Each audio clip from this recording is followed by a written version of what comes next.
उठाता जनाजा एहसान कर दिया।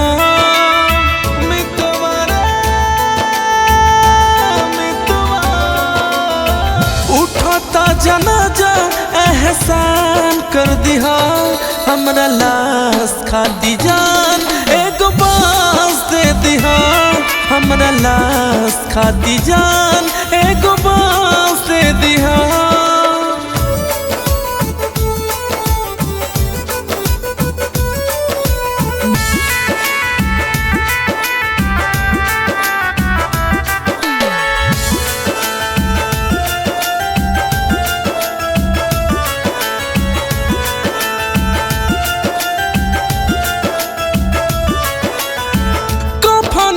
लिपटल बानी करी इंतजार हो।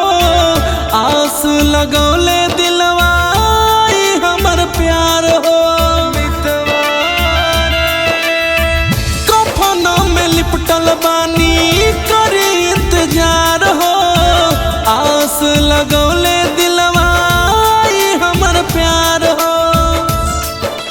होता विदाई इहे काम कर दिहा। हमरा लाश खाती जान एक बास दे दिहा। हमरा लाश खाती जान एक बास दे दिहा।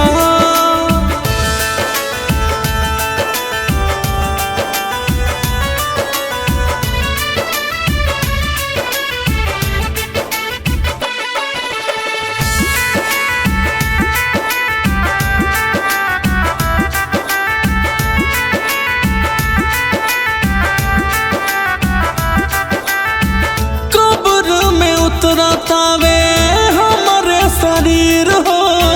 आखिरी तो देखला जान ई तस्वीर हो।